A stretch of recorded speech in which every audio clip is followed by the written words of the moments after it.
आपको कक्षा 12 सामान्य हिंदी, उसमें जो आपका दूसरा पाठ है ये व्यतिषण गुप्त द्वारा लिखित, ठीक है ना, चौथे वाला पाठ, ये कई अनुताप, इसका मैं आपको उसकी व्याख्या करके आपको बताऊंगा, ठीक है ना।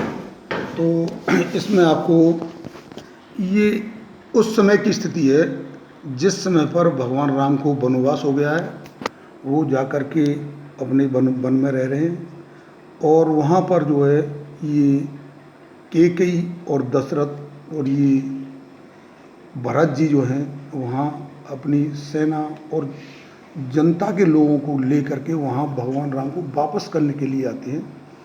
तो उस स्थिति में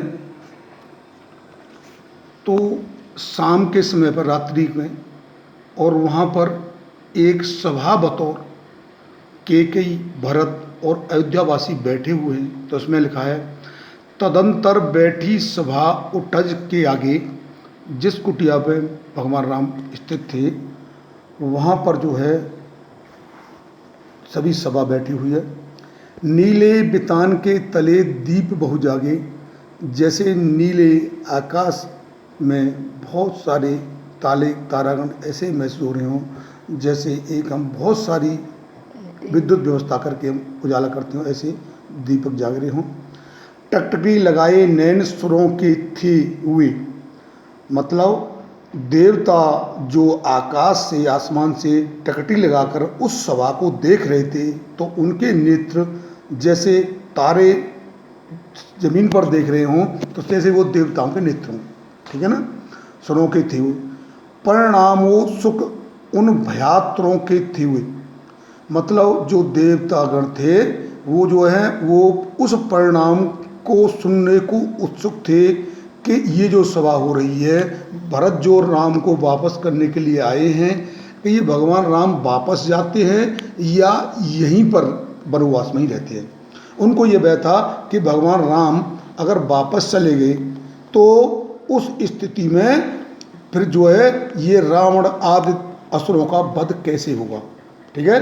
तो वो उस परिणाम को देख रहे थे कि सभा में क्या निर्णय होता है, भगवान वन में ही रहेंगे या अयोध्यावासी उनको वापस ले जाएंगे। और ये उसमें लिखा है, उत्फुल करौंदी वायु रह रहकर करती थी सबको फुलक पूर्ण मह महकर। इसका मतलब उस समय की स्थिति बताई है कि वहाँ पे करौंदी के जो फूल थे, कुंज थे, उनमें होकर वायु गुजर के आ रही थी और जो सभा बैठी थी उनको सबको पुलक पूर्ण कर रही थी, मतलब वो उन्हें बढ़िया अच्छी सुंदर हवा बह रही थी वहाँ करके। वह था चंद्रलोक था, कहाँ चांदनी वैसी। तो जहाँ जैसे मानो वो जहाँ पर भगवान राम के पास में ये जो सभा थी अयोध्यावासियों की, वो जैसे एक तरह का चंद्रलोक हो, ठीक है। और वहाँ जो क्योंकि उस समय पर उजाला था, ठीक है, तो वो वहाँ पर जो है चांदनी बहुत अच्छी तरह से थी, जैसे सब लोगों से अधिक प्रकाश वाली चांदनी वही उसी पर हो। प्रभु बोले, गिरा गंभीर नीर निध जैसी। और उसमें पर भगवान राम जो है और ये जैसे समुद्र के समान शांत स्वभाव से और अपनी एक भाषा बोले, हे भद्र, पूरे चित्रण से, हे भद्र अब कहो अब भी सिप्त अपनी। तो भगवान राम जो हैं और ये भरत जी से कहते हैं, हे भरत जी आप अपनी इच्छा जाहिर करिए, आप क्या चाहते हैं, ठीक है, पूरे चित्रण से। और कहिए, सब सजग हो गए भंग हुआ ज्यों सपना। तो भगवान राम की बात सुन करके वो ऐसे एकदम सब लोग सजग हो, जैसे मानो वो सपने से जागे हों, ठीक है, उनका सपना भंग हो गया हो और वो तुरंत जागे हों। तो एकदम अलर्ट कहते हैं इंग्लिश में, अलर्ट होकर के सब लोग हुई पूरी सभा जो है। हे भरत कहते हैं, हे आर्य रहा क्या भरत अब सीप्त अब भी। इसके बाद में भगवान राम ने जब कहा, उसमें राम जी ने कहा कि बताइए तुम्हारी क्या इच्छा है। तो भरत जी कहते हैं, हे आर कहा है राम के लिए, हे राम क्या अब भी मेरी कोई इच्छा वापस रह गई। मिल गया अकंटक राज उसे, जब तब भी मुझे अयोध्या का अकंटक राज मिल गया, अर्थात आप वन में चले गए, मुझे राम का अयोध्या का राज मिल गया, तो अब तो कोई समस्या है नहीं, ठीक है, मेरे राज को लेने वाला नहीं दूसरी, इसलिए मुझे अयोध्या का अकंटक राज मिल गया। क्या अब भी मेरी कोई इच्छा दूसरी रह गई। पाया तुमने तरुतले अरण, और तुमने जो है पेड़ों के नीचे, अब अर्थात आपको वनवास मिल गया, ठीक है, अरण माने जंगल होता है, ठीक है, बसीरा में रहना, आप जो है आपको वनवास मिल गया, इसके अलावा भी मेरी कोई इच्छा अधूरी रह गया अभी शेष तदाप क्या मेरा, अब इसके बाद भी मेरी कोई इच्छा शेष रह गई। तन तड़प तड़प कर तप तात ने त्यागा, और मेरे पिताजी ने तड़प तड़प करके अपने शरीर को त्याग दिया, अर्थात उनकी मृत्यु हो गई। और क्या, ठीक है, क्या रहा अभी से और तथा विभागा, इसके अलावा भी मेरे जैसे अभावी व्यक्ति के लिए और भी कोई सपना रह गया और कोई इच्छा पूर्ति रह गई। हाँ, इसी आयस के हेतु जन्म था मेरा, क्या इस अपयश को पाने के लिए ही मेरा जन्म हुआ था, और निज जननी ही के हाथ हरण था मेरा, क्या जिस माता ने मुझे पैदा किया वो माता ही मुझे मार देगी। हरण का मतलब मार देना, अर्थात उस तरीके का अपयश जिससे कि व्यक्ति मर भी न सके, ठीक है, उसे हननी कहते हैं। तो क्या मेरी माता के द्वारा ही मेरे को अपयश देना लिखा था। अब कौन अवसित है और आर्य हुआ उसका, अब बताइए हे यार, बताइए कौन सा अब मेरा जो सपना है या इच्छा जो अधूरी रह गई है। संसार नष्ट है, भ्रष्ट हुआ घर जिसका, और मेरा सब कुछ संसार नष्ट हो गया, और मेरा परिवार, मेरे पिता खत्म हो गए, एक्सपायर हो गए, और मेरे भाई जो है वन में चले गए, और बताइए, और सब कुछ मेरा नष्ट हो गया। बताइए मुझ में मैंने ही, और देखिए इसमें लिखा है, मुझसे मैंने ही आज स्वयं में फिरा। इसका मतलब ये है कि मुझे स्वयं से खुद ही घृणा होने लगी है, ठीक है, मुझे अपने स्वयं से ही खुद को घृणा होने लगी है, ठीक है। हे आर्य बता दो तुम ही असित का मेरा, अब तुम मुझे ही बताइए कि अब मेरा ऐसी कौन सी इच्छा रह गई है जो कि अब और मैं चाहूँ। मतलब ये व्यंग है भरत जी का राम से, ठीक है। और प्रभु ने भाई को पकड़ हृदय पर खींचा, और इसकी बात को सुन करके भगवान राम ने अपने भाई भरत को अपने हृदय से लगा लिया, और रोदन जल से सब नोद उसे फिर सींचा, और उनके जो है भगवान राम के भी आंसू आ गए, खुशी के और दुख के, ठीक है ना। और जो है, और उसके आशय की था मिलेगी किसको, ये राम ने कहा है, ठीक है, कि इसे कहा है कि भरत के संबंध में कि उसके आशय की था मिलेगी किसको, ठीक है। जनकर जननी भी जान पाई जिसको, अर्थात कैकेयी ने भरत को जन्म दिया, और वो भरत के संबंध में ये नहीं समझ पाई कि मैं अगर राज्य अयोध्या का दे दूंगी, अयोध्या को राम को वनवास दे दूंगी, तो भरत किसी भी कीमत पर ये चीज़ बर्दाश्त नहीं कर पाएंगे और रात त्याग देंगे और भगवान राम को वन से ले आएंगे, ठीक है। तो इस बात की था, जब तुम्हारे दिल की था, तुम्हारी जनने वाली माँ भी नहीं पकड़ पाई, तो और कौन व्यक्ति है जो आपके मन की था को समझ लेगा। और ये सच है तो लौट चलो तुम घर को, ये इसमें कैकेयी ने कहा है कि राम, अगर आप ये कहते हो कि भरत के हृदय की बात उसको जनने वाली माता भी अगर नहीं समझ पाई है, तो आप ये समझ लो, तो आप जो है अब अयोध्या को वापस लौट चलो, ठीक है। चौक के सब सुनकर अटल कैकेयी स्वर को, कैकेयी के ऐसे अटल स्वर को, ठीक है, सुनकर के सब लोग चौंक गए, अर्थात, ठीक है। सबने रानी की ओर अचानक देखा, कैकेयी की तरफ सभी ने देखा।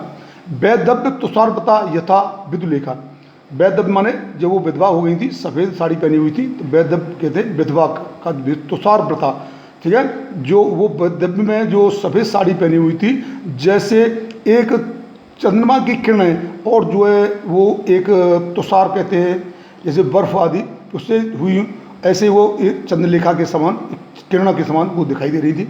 बैठी थी अचल तथाप, ठीक है, वो आराम से शांत बैठी थी कैकेयी अपनी सफ़ेद साड़ी पहन के, अचल तथापि मतलब वो शांत बैठी थी, और तथापि असंख्य तरंग, उनके मन में बहुत सारी स्त्रियां चल रही थी, भगवान को राम को वापस ले चलें, अयोध्या का राज अब भरत को नहीं मिलेगा, ठीक है।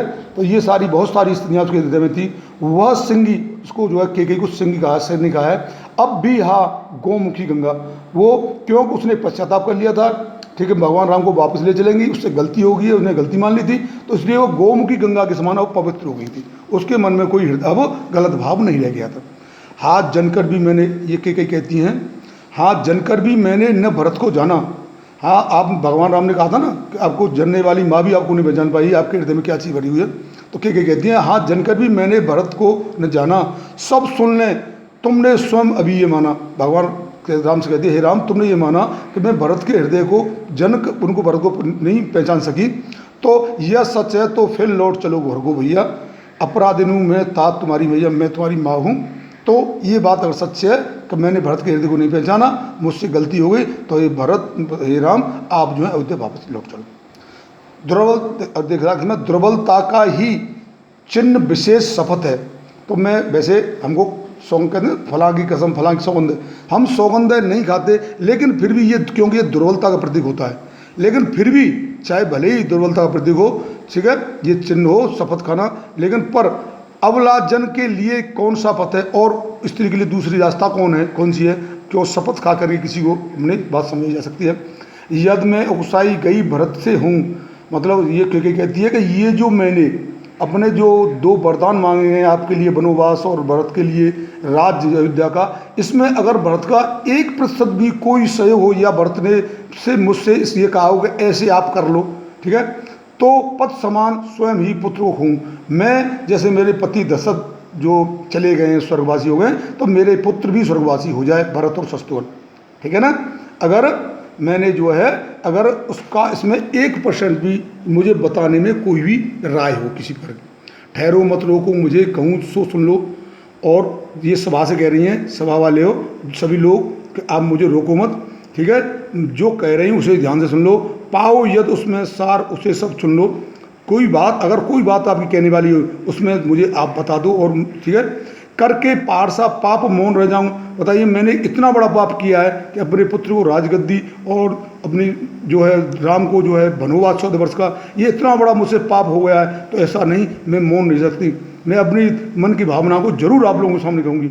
राई भर भी अनुतापन करके पाऊँ, ऐसा तो नहीं हो सकता कि मैं इस बात का जरा भी अफसोस न करूँ कि मुझसे इतनी बड़ी गलती हुई है, ठीक है। राई भर मतलब बहुत छोटी चीज़। अब देखिए उस समय पर जो कैकेयी कैसे दिखाई दे रही थी उस समय इसने लिखा है, थी स नक्षत्र सस निशा ओष टपकाती, उसकी जैसे अब आंखों से आंसू जो टपक रहे थे, तो वो सफ़ेद साड़ी पहनी हुई थी, क्यों विधवा थी कैकेयी, तो उसकी आंखों से जो आंसू टपक रहे थे वो ऐसे जैसे शशि निशा, ठीक है, तो जैसे रात्रि की जो किरणें होती हैं, जैसे शशि निशा जो है एक सफ़ेद साड़ी में जैसे शशि निशा हो कैकेयी जो है वो नक्षत्र, ठीक है, वो जैसे उससे ओस की बूंद टपक रही हूँ। जैसे ठंड वाली रात होती है, उसमें जो रात्रि होती है उजाले की, उसमें जैसे ओस होती है, तो ओस जैसे उनके जो है ओस रूप से आँख सुबह टपक रहे हैं, रूपक अलंकार है। रोती थी नीरव सभा हृदय तपकाती, और जो सभा थी अयोध्या के लोग वासी गए थे वहाँ पर, वो सभी लोग अपना हृदय को पीट करके रो रहे थे, ठीक है।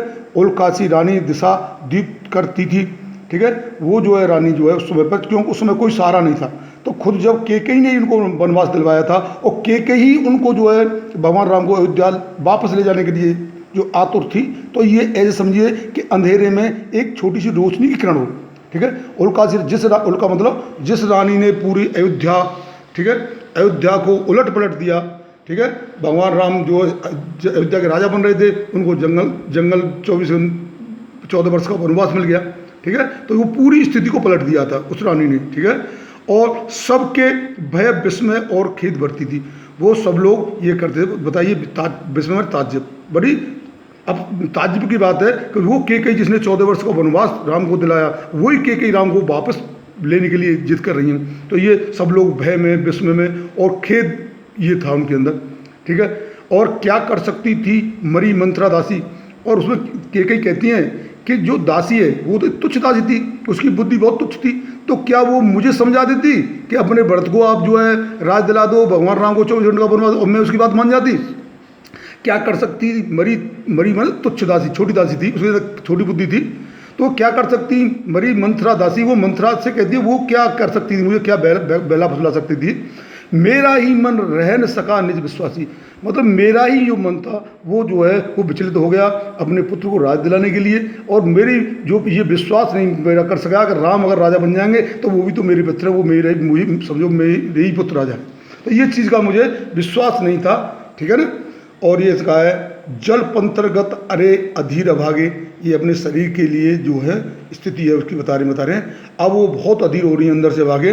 वे ज्वलित भाव थे स्वयं मुझी में जागे, वो कौन से ज्वलित भाव, वो जो अपने भरत के जो है शत्रुघ्न को, भरत को राज दिला दो और भगवान राम को 14 वर्ष का वनवास दिला दो, जिससे दोबारा राज्य छीनने की स्थिति न रहे और मेरे भरत जो है निकृष्ट राज करते रहे। ये बुरे भाव मेरे ही मन में जागे थे, ठीक है। ऐसा शरीर मेरा जल जाए अंदर से, पंथर जो, ठीक है। पर था केवल क्या ज्वलित भाव ही मेरे मन में, क्या शेष बचा था कुछ न और इस मन में, कुछ मूल नहीं वात्सल्य मात्र क्या मेरा। उसमें कई इसमें विशेष तौर पर कहती है, इसमें ध्यान देनी बात है, ठीक है। इसमें वे ज्वलित भाव थे स्वयं मुझी में जाके, ये बताया ना, ये उसमें ये भावना मेरे अंदर ही जागी थी कि भरत को राज दिला दिया जाए, राम को 14 वर्ष का वनवास दिला दिया जाए। ये स्थिति केवल ये मेरे ही मन में भाव जागे थे। क्या शेष बचा था कुछ न और इस मन में, इसके बाद में और कोई चीज शेष नहीं बची थी, ठीक है। कुछ मूल्य नहीं वात्सल्य मात्र क्या तेरा। उसमें यह कहा है कि मैंने जो है अपने पुत्र मोह, वात्सल्य मात्र मतलब अपने पुत्र मोह में, कि वो भरत मेरे पुत्र थे, अपने पुत्र को राज दिलाना माता का एक फर्ज था, क्या उसकी अब कोई कीमत नहीं गई क्या अब तेरा, ठीक है। पर आज अनिशा हुआ बस भी मेरा, ठीक है। मैंने अपने पुत्र मोह में आकर के, ठीक है, उसको जो है राजगद्दी दिला दी, लेकिन अब क्या हुआ, पर आज अनिशा हुआ, आज मेरा पुत्र भरत वो भी किसी दूसरे का पुत्र जैसा हो गया है, मुझसे घृणा करने लगा है, वो मुझसे माता नहीं कहता, ठीक है। तो इसलिए मेरा पुत्र मुझसे दूर हो गया है, इस वजह से ये मेरा सबसे बड़ा नुकसान हो गया है, ठीक है। थूके मुझ पर त्रिलोक भले ही थूके, वो कहता संसार के सब लोग मुझे थूके, मुझे बुरा कहें, त्रिलोक तीनों संसार के लोग, ठीक है, तीनों लोगों के लोग भले ही मुझ पर थूकें या मुझसे गलत कहें, जो कोई जो कह सके कहे सो चूके, जिसको जो कहना है वो चूको मत, सब कुछ को मैं सब कुछ, ठीक है। छीने मात्र पद किंतु भरत का मुझसे, मतलब उन्होंने ये कहा सब कुछ कहते रहो, सब कुछ बर्दाश्त कर लूँगी मैं हर चीज़, ठीक है, लेकिन भरत मुझे अपनी माँ मानते रहें, ठीक है। ये काम जरूरी है। अगर भरत मुझे अपनी माँ नहीं मानते, मुझे त्याग देते हैं, तो मेरे लिए सहन करने योग्य कुछ भी नहीं है, ठीक है। भरत मुझसे, हे राम, राम से कहती है, हे राम आप इतना ही कर दो राम, दुहाई करूं और क्या तुझसे, ठीक है। ये कहा, उन्होंने कहा हे राम दुहाई करूं और क्या तुमसे, मैं तुमसे यही दुहाई करती हूँ कि छीने न मात्र पद किंतु भरत का मुझसे आप जो है भरत का मात्र पद न छीने।